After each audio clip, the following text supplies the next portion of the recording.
ஒரு வீட்டில் கண்டிப்பாக ஒருத்தர் 2 பேராவது வந்துட்டு டிவி கேட்க சப்போர்ட் பண்ணுறவங்க இருக்காங்க. எங்களுக்கு ஆக்சுவலி அவர் நடிகராக இருக்கும் போதுலேருந்து தெரியும். இப்பயும் வந்து அவர் வரணும் அப்படின்னு சொல்லி நாங்கள் அவ்வளோ எதிர்பார்க்குறோம். இளைஞர் வீட்டில் அம்மா குழந்தைங்க எல்லாமே அண்ணனோட இதுதான். எங்கள் அப்பா டிஎம்கே, எங்கள் அம்மா ஏடிஎம்கே, நான் டிவிக்கே. ஏன் எனக்கு எங்கள் அண்ணன் தான் முக்கியம். டிவிக்கோட கோட்டையை மாற்றுவோம். அந்த அளவுக்கான வரவேற்பு சேலத்தில் இருக்குது. இளைஞர்கள் எல்லாமே டிவிக்கே தான். இப்போ நம்ம ரோட்டில் போனோம்னா நிறையா பிரச்சனை வரும். அதை தாண்டி நம்ம ஒரு டெஸ்டினேஷன் ரீச் பண்ணோம்னா சாட்டை முருகனா சாட்டையால் அடித்து அமைச்சு விட்டுருணும். அதுதான் எங்களோட இது. அவன் மாரடிக்கிற மார்கூலி சார். அவனுக்கு இதை பற்றி பேசினாதான் 500 ரூபா கிடைக்கும். ஜிபே பண்ணுவாங்க, போன் பே பண்ணுவாங்க. சொன்னா என் தம்பி வந்தா நான் தோல் கொடுப்பேன். இப்ப சொல்றான் அணில் குஞ்சுங்கிறான், அந்த குஞ்சுங்கிறான். சார் நாங்க அணில் குஞ்சாவே இருந்துட்டு போறோம். நீங்க எங்களை விட பெரிய இருங்க சார். ஓப்பனா சொல்றேன்.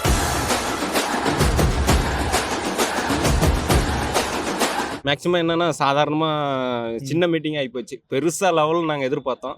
ஆனால் பொதுமக்கள் எல்லாம் வந்து அனுமதிக்கவும் கண்டிப்பாக ஓடுபடும். மற்ற கட்சிக்கெலாம் ஒரு மாநாடுனா எனக்கு ஈஸியாக பர்மிஷன் கிடைச்சிருது. நம்ம டிவி கேட்க மட்டும் பர்மிஷனே கிடைக்கிறது இல்லைங்க.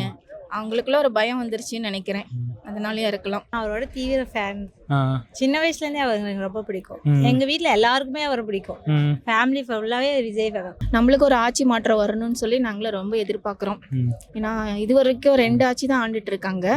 இதுக்கு புதுசாக ஒருத்தங்க வந்தாங்கன்னா நல்லா இருக்கும் அப்படிங்கிற மாதிரி எதிர்பார்க்குறோங்க. ஒரு வீட்டில் கண்டிப்பாக ஒருத்தர் 2 பேராவது வந்துட்டு டிவி கேட்க சப்போர்ட் பண்ணுறவங்க இருக்காங்க. கண்டிப்பாக டிவிக்கே தான். எங்களுக்கு ஆக்சுவலி அவர் நடிகராக இருக்கும் போதுலேருந்து தெரியும். இப்பயும் வந்து அவர் வரணும் அப்படின்னு சொல்லி நாங்கள் அவ்வளோ எதிர்பார்க்குறோம். அப்படிலாம் இல்லை, அவருக்காக நாங்கள் லாஸ்ட் வரைக்கும் நிற்போம். டிவிக்கோட கோட்டையை மாற்றுவோம். அந்த அளவுக்கான வரவேற்பு சேலத்தில் இருக்குது. இன்னைக்கு 11 தொகுதியும் தளபதி இங்கே ஜெயிச்சு 230 தொகுதியிலும் இப்போ சிறந்த இதை காட்டுவோம். நம்ம தான் ஆட்சி அமைப்போம். சேலம் வந்து தாவேகா கோட்டையை மாறும். ஃப்ரீ பஸ்ல எல்லா லேடிஸ்க்கு தான் கேக்குறேன். ஃப்ரீ பஸ்ல போறீங்களே, கரெக்டான நேரத்துக்கு பஸ் வருதா? பஸ் நிக்குதா? பஸ்ஸே வரல, நிக்க மாட்டேங்கிறான். ஏன்னு கேட்டா அவன் அப்பா விட்டு பண்ண மாதிரி ஏறுமா இறங்குமா என்னமா அப்படிங்கிறான். மூஞ்ச காட்டுறானுங்க, ஒரு மரியாதை இல்ல. கேட்டா ஓசு பஸ் தானே, என்ன அவங்களுக்கு சண்டை அப்படின்னு வேற ஒரு பக்கம் வந்துடும். மரியாதையே கிடையாது. ஒரு 10 நிமிஷம் ஒரு பொண்ணு தனியா நிக்கணும்னா சேஃப் அண்ட் செக்யூரிட்டியே கிடையாது. ஆனா இப்ப நான் காலையில இங்க வரையில மணி கிட்டத்தட்ட 8 மணி. 8 மணில இருந்து இப்ப மணியை பாத்தீங்கன்னா 2:15 ஆகுது. இப்ப வர இத்தனை பேர் இருக்காங்க. உங்க நம்பர் கொடுங்க, உங்கள்கிட்ட பேசணும். நீங்க அப்படி யாருமே எந்த டிஸ்டர்பன்ஸுமே இல்லை. அந்த அளவு நாங்க வந்து எங்க டீம்ல இருக்காங்க. அதே மாதிரி நீங்க பாத்தீங்கன்னா இப்ப நீங்க சொன்னீங்க திமுக அதிமுகவோட கோட்டைன்னு சொல்லி சொன்னீங்க. இது வரைக்கும் டிவிக்கு போட்டி இல்லைல்ல, அதனால அவங்க கோட்டையா இருக்கலாம். இதுக்கு இந்த 2026 நீங்க பாருங்க என்ன நடக்குது. போன மாசம் வந்து மகளிர் உரிமை தொகை கிட்டத்தட்ட 4 வருஷம் ஆகுது இவங்க கட்சி ஆரம்பிச்சு. போடையில அதாவது மகளிர் உரிமை தொகை ஓட்டு போடையில சொன்னாங்க எல்லா மகளிருக்கும். அப்புறம் புடிச்சிட்டாங்க. என்ன பண்ணாங்க, நானே பிடிச்சுக்கிறேன். அப்புறம் என்ன பண்ணிட்டாங்க, குறிப்பிட்ட மகளிருக்கு மட்டும்தான் புடுங்குவேன்ட்டாங்க. சரி புடுங்குங்கன்ட்டு நாங்களும் எதுவுமே பண்ணல. நீங்க போட்டாலும் பயம் இல்ல. அவன் என்ன பெரிய அப்பாட்டக்கரா, ஸ்டாலின் அங்கிள் தான், ஸ்டாலின் ஸ்டார் தான். பிரச்சனை இல்ல, போட்டுக்கோங்க. உண்மையதான் சார் சொல்றேன். சரியா?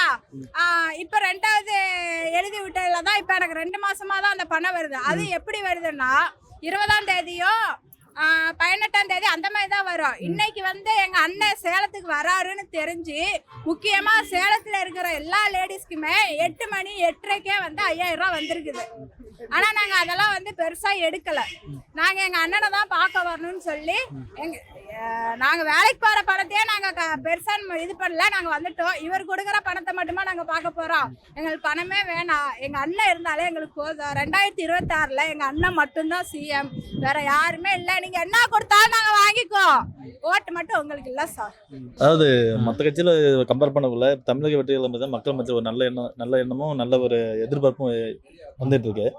அதனால இப்போ இருக்கிற ஆளுங்கட்சிங்க கொஞ்சம் டைட் கொடுத்துட்ருக்காங்க. ஏன்னா இப்போ கவர்மெண்ட்ல இருக்கிற அதிகாரிங்க பார்க்கல அவங்க என்ன மேலிடத்தை சொல்றாங்க அதை தான் கேட்க முடியும். அந்த சூழ்நிலை அவங்க தள்ளப்பட்டிருக்காங்க. இருந்தாலும் இப்போ தளபதி பார்த்தீங்கன்னா மக்களோட அனைத்து விஷயங்களையும் அதை நல்லது கெட்டது எல்லாம் ஆராய்ந்து ஒரு தமிழக நல்ல ஒரு தலைவரை எதிர்பார்த்து வந்து மக்கள் எதிர்பார்க்குறாங்க. அது மாதிரி ஒரு தலைவர் வரக்குள்ள அவங்க இருக்குள்ள மேலிடத்துலேருந்து அவங்களுக்கு பிரஷர் இருக்குங்க இல்லைங்களா, அதனால கொஞ்சம் இது இருக்கு. 2 கட்சி தானே அப்பையிலேருந்து மாற்றி வந்துட்டு இருந்தாங்க. முதலமைச்சரா ஒன்று ஏடிஎம்கே, இன்னொன்று டிஎம்கே. இவங்க 2 பேர்த்துக்கும் 3ஆவதா ஒரு ஆள் இப்போ வந்திருக்காரு நம்ம டிவிக்கு அண்ணன். அதனால் இப்போ எடப்பாடி சார் வந்து அம்மா இல்லாதங்காட்டியும் வீக்குன்னு சொல்லிட்டு டிஎம்கே அவங்களே முடிவு பண்ணிட்டாங்க. இப்போ புதுசாக வந்து இளைஞர்கள் எல்லாமே டிவிக்கே தான். இளைஞர் வீட்டில் அம்மா குழந்தைங்க எல்லாமே அண்ணனோட இதுதான். அதனால் அவங்களுக்கு பயம் வந்துருச்சு. அதனால் எப்படி இவங்களுக்கு மாநாடு நடத்த விடாமல் பண்ணணுமோங்கிற நோக்கத்தை தான் பண்ணுறாங்க. ஆனால் பண்ணிட்டு போகட்டுமே அப்படிங்கிற எண்ணம்லாம் இல்லை. பண்ணிட்டா எங்கே ஜெயிச்சிருமோ அப்படிங்கிற ஒரு பயத்தினால தான் இத்தனை கண்டிஷனு இவ்வளோ தூரம். இதே கூட்டம் தான் சார். உங்களே சிஎம் சார்ல உங்க அப்பாவை உட்கார வச்சோம். இப்போ எங்க அண்ணனை உட்கார வைக்க தெரியாமையா? வீட்டுக்கு வீடு மூத்த பிள்ளை எங்க அண்ணன் தான் சார். இவ்வளவு சொல்றேன். எங்க அப்பா டிஎம்கே, எங்க அம்மா ஏடிஎம்கே, நான் டிவிக்கு. ஏன் எனக்கு எங்க அண்ணன் தான் முக்கியம். எங்க வீட்டுல போவாதான்னாங்க. அதெல்லாம் தாண்டி நான் வந்திருக்கிறேன். எதுக்காக வந்தேன்? எங்க அண்ணனுக்காக வந்தேன். எங்க அண்ணனை பார்க்கணுங்கிறதுக்காக வந்தேன். அவர் தலைவனா இருந்தாலும் சரி, அவர் சின்ன வயசுல இருந்தே நான் அவருக்கு ஃபேனு. இப்போ அவர் குடும்பத்தை விட்டுட்டு அவர் எங்களுக்காக நாட்டுக்காக வராரு. நாங்கள் யாராச்சும் விட்டுருவோமா சார்? யாரும் விட மாட்டோம் சார். இன்னைக்கு இங்கே வந்தவங்களாம் கோட்டுக்கும் கோழி பிரியாணிக்கும் 200 ரூபாய்க்கு பணத்துக்காகலாம் வரல. எல்லாரும் 1000 ரூபா 500 ரூபா வேலையை விட்டுட்டு தான் வந்திருக்கிறாங்க. எத்தனை பேர் வந்திருக்கிறாங்க சொல்லுங்க. ஆனா இது வந்து முற்றிலும் வந்து 100% இல்லை, 200% உண்மையான விஷயம். ஏன்னா பெண்களுக்கு இப்போ எங்கெங்கன்னா பாதுகாப்பு இருக்கு. நான் சொல்லலை, நீங்க பெண்கள் கிட்ட கூட கேட்டு பாருங்க. இப்போ கோவை இப்போ இந்த கல்லூரி மாணவி பாலியல் வன்கொடுமையாக இருக்கட்டும், அதுக்கப்புறம் இந்த அண்ணா பல்கலைக்கழகத்தில் வந்து நடந்த பாலியல் வன்கொடுமையாக இருக்கட்டும், அது இல்லாமல் நீங்கள் வந்து சாதாரண ஒரு சின்ன ஒரு 5 வயசு குழந்தையிலேருந்து 80 வயசு பாட்டி வரைக்கும் வந்து பாதுகாப்பு இருக்கா தமிழ்நாட்டில்? அவ்வளோ சட்டம் ஒழுங்கு பிரச்சனை இருக்குது, அவ்வளோ வந்து பெண்களுக்கு எதிரான குற்றங்கள் நடந்துட்டு இருக்கு. அதை தான் எங்கள் தலைவர் சொன்னார். இதில் வந்து என்ன இது இருக்குன்னா, பூனை தான் சார், சிங்கம் தான் சார். எங்க அண்ணன் சிங்கம் சார். அவர் என்ன பண்ணாலும் சிங்கம் மாதிரி வர முடியாது. யாரு சிங்கம் யாரு பூனை? எங்க அண்ணன் சிங்கம், டிவிக்கே சிங்கம் சார். அவர் வந்து பூனை சார். எங்க அண்ணனே மாதிரி எல்லாம் யாராலையும் வர முடியாது. நீங்க பேண்ட் போட்டாலும் சரி, ஜட்டி போட்டாலும் சரி, எங்க அண்ணனே பேண்ட் போட்டாலும் சரி, இல்ல ஜட்டி போட்டாலும் சரி, தளபதி மட்டும்தான் சார். டிவிக்கே தான் சார். இப்போ நம்ம ரோட்டில் போனோம்னா நிறையா பிரச்சனை வரும். அதை தாண்டி நம்ம ஒரு டெஸ்டினேஷன் ரீச் பண்ணோம்னா சாட்டை முருகனா சாட்டையால் அடித்து அமுச்சு விட்றணும். அதுதான் எங்களோட இது. அவர் பேசுகிறத நாங்கள் ஒரு இதாகவே எடுத்துக்கிறது இல்லை. இக்னோர் நெகட்டிவிட்டிஸ், அவ்வளோதான். கட்சி தொடங்குறதுக்கு முன்னாடி அவர் பேசுனதை பார்த்தீங்கன்னா, தம்பி வந்தால் நாங்கள் சப்போர்ட்டுன்னு இருப்பாப்புல. ஓப்பன் பண்ணோடனே தம்பி விரோதி ஆயிட்டாப்ல. அதனால அவர் சொல்றத நம்ம எடுத்துக்கிறதே இல்லைன்னா. அவங்க இத்தனை வருஷமா கொள்கையை பத்தி சொல்லிட்டு தான் இருக்காங்க. இத்தனை கொள்கையெல்லாம் பண்றேன்னு சொல்றாங்க. படிச்ச இளைஞர்கள் எல்லாத்துக்கும் எல்லாமே பண்றேன்னு தான் சொல்றாங்க. ஏன் அவங்களுக்கு ஓட்டு போடல? அது அந்த கேள்வி நம்ம கேட்கணும் இல்லைண்ணா. அதுதான் சொல்றேன். கொள்கையை சொல்லி தான் நம்ம பக்கம் கூப்பிடணும்னா அப்படி அவங்க வரவே வேணாம். தனியாவே இருந்து தானே இவ்வளவு தூரம் வந்துட்டாருல்ல. டெய்லியும் விஜயை பத்தி பேசலைன்னா அவருக்கு எந்த ஒரு தூக்கமே வராது. அவர் நினைச்சே ஆகணும். ஏன்னா அவங்களுக்கு அந்த பயத்தை இந்த வழியாக தான் இம்பாக்ட் பண்ணி காட்டுவாங்க. அவரை பற்றி பேசி பயம் இல்லாமல் காட்டிக்கிறது. ஒரு படத்தில் பைரவாரில் சொல்லுவார், பயப்படுற மாதிரி நடிக்கிறோம் வீரல்ல, பயம்னா என்னன்னு தெரியாமல் இருக்கிறது தான் வீரன்னு சொல்லுவார். அதுதான் விஜய் சார் வந்தாருன்னா துணை முதல்வர் கொடுப்போம்னு சொல்லிட்டு அண்ணன் சீமான் சொன்னார். அதனால் அவங்களோட இது என்னென்னா, அவங்களுக்கு வந்து முதலமைச்சர் கனவு இருந்துச்சு. இது இப்போ நடக்கலை. விஜய் சார் வந்து அவங்களோட கூட்டணிக்கு போகலை. அந்த ஒரு அதிருப்தி, அவருடைய சுயநலத்துக்காக அதை பண்ணுறாரு. இன்னைக்கு வந்து அவரால் ஜெயிக்க முடியாது.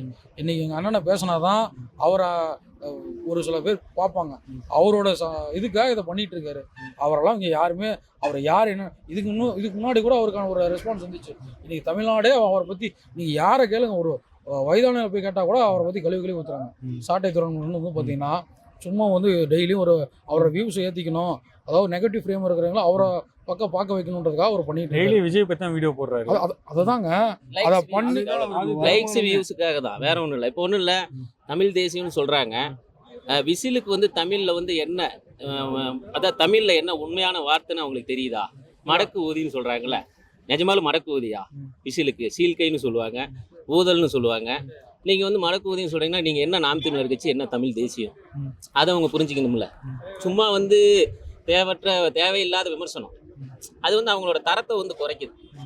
அவங்க தான் இன்னும் தரம் தாழ்ந்தவங்களாம் மாறிட்டு இருக்காங்க. நாம் தமிழர் அரசியல்னு என்னன்னு கேட்குறாங்க, மக்களுக்கான சேவை தான் அரசியல். கொள்கைன்னு என்னன்னு கேட்குறாங்க, கொள்கையெல்லாம் சொல்லியாச்சு இல்லை, 50 தலைவர்களையும் நாங்கள் வந்து சொல்லிட்டோம். இதுக்கு மேலே கொள்கை என்னன்னு கேட்குறாங்க. எனக்கு ஒன்றும் புரிய மாட்டேங்குது. அது திரும்ப கேள்வி கேட்குறாங்க. ஒவ்வொன்றும் அவங்க தான் கேட்குறாங்க, நாங்கள் பதில் கொடுத்துட்டே தான் இருக்கோம்.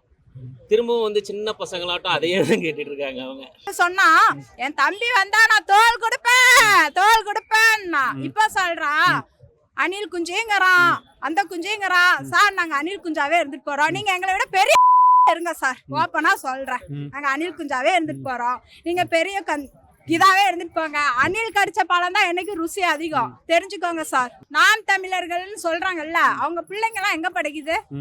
தமிழ்நாட்டிலயா படிக்குது? சொல்லுங்களேன். அவங்க பிள்ளைங்களாம் எங்க படிக்குது? அங்க வெளிநாட்டில் தான் படிக்குது. அவங்களே ஃபர்ஸ்ட் பச்சோந்தி மாதிரி பேசுறாங்க. இல்லை அவங்க எப்படி எங்களை கேள்வி கேட்கலாம்? ஃபர்ஸ்ட் நம்ம ஒழுங்கா இருக்கணும், அதுக்கப்புறம் தான் அடுத்தவங்களை கேள்வி கேட்கணும். வாய்க்கு வந்த மாதிரிலாம் கேள்வி கேட்கக்கூடாது. அவன் மாரடிக்கிற மார்கூலி சார். அவனுக்கு இதை பத்தி பேசினாதான் 500 ரூபா கிடைக்கும். ஜிபே பண்ணுவாங்க, போன்பே பண்ணுவாங்க, இல்லை செக் அனுப்புவாங்க. இப்போ எங்களை பற்றி பேசணும்னா அவன் பிள்ளைங்களாம் சோர்த்திங்க வேணாம், அவன் வீட்டு எல்லாம் பண்ணணும்ல, வீட்டு செலவுலாம். அதனால யாரையாச்சும் ஒரு ஆளை மட்டும் பற்றி பேசினாதான் அவனுக்கு பேமெண்ட் போகும். இத்தனை பேர் நாங்கள் வந்திருக்கிறோமே, நாங்கள் என்ன கோட்டருக்கு கோழி பிரியாணிக்கா வந்தோம்? சொல்லுங்க. இல்ல பின்ன என்ன, நாங்கள் எல்லாரும் எங்கள் அண்ணனுக்காக வந்தோம். இந்த இப்போ எல்லாரும் சும்மாவே 500 ரூபா 1000 ரூபா வேலையை விட்டுட்டு நாங்கள் ஏன் வந்திருக்கிறோம்? எங்கள் அண்ணனை பார்க்கணும், அவரை தலைவராக ஆக்கணும். ஏன் நான் கேட்குறேன், ஃபர்ஸ்டே அப்பா இருந்தாரு, இப்போ பையன் இருக்கிறான், அடுத்து பேரனா, தலைமுறையே நீங்க தான் அதை சேரில் உட்காரணுமா? பொடி பையன் இவனுக்கு ஆட்சி அமைக்க தெரியாதுங்கிறீங்கல்ல, நீங்க அப்படி என்னத்தை செஞ்சு கிழிச்சிட்டீங்க சொல்லுங்க. பெண்களுக்கே பாதுகாப்பு இல்லை. 10 நிமிஷம் ஒரு பெண்ணு ரோட்ல இருந்தா போன் நம்பர் தரியாங்கிறான், இன்னொரு 10 நிமிஷம் இருந்தா ரூமுக்கு வரையான்னு கேட்கறான். உண்மையா சொல்லணும்னா இதுதான் இந்த ஆட்சியில நடக்குது. எந்த ஆட்சியிலுமே இந்த மாதிரிலாம் நடக்கல. ஆனா எங்க ஆட்சி வந்தா கண்டிப்பா மாற்றம் மாறும். மாற்றம் ஒன்று தமிழ்நாட்டுக்கு வேணும். முன்னாடி வந்து என்ன அப்படின்னா, இப்போ வந்து அப்படி பார்த்தா முன்னாடி வந்து சொன்ன மாதிரி முன்னாடி அவர் பேசினார்ல, அந்த மாதிரி வீரப்படையார் கோட்டைன்னு சொல்லுவாங்க, இப்போ அதிமுக கோட்டைன்னு சொல்கிறாங்க. அதெல்லாம் சும்மாங்க. அதாவது சேலம் வந்து எப்பயுமே இந்த மக்கள் வந்து பார்த்திங்கன்னா மாற்றத்துக்கான ஒரு இதுக்கு வந்து ஆட்சிக்கு வந்து ஆதரவு கொடுப்பாங்க. எப்போவுமே அப்படி தான் நடந்திருக்கு. எப்பவுமே வந்து சேலம் மாவட்ட மக்கள் வந்து அரசியல் மாற்றத்துக்கு வந்து சப்போர்ட் பண்ணுவாங்க. இந்த டைம் வந்து எங்கள் தலைவருக்கு, அதுவும் வெற்றி கழக தலைவருக்கு சப்போர்ட் பண்ணுவாங்க. இதுதான். இதில் வந்து எந்த கட்சிக்கும் கோட்டையெல்லாம் ஒன்றும் இல்லை. இனிமேல் வந்து சேலம் வந்து டிவிகே கோட்டையாக மாறும், அதில் எந்த சந்தேகமும் இல்லை.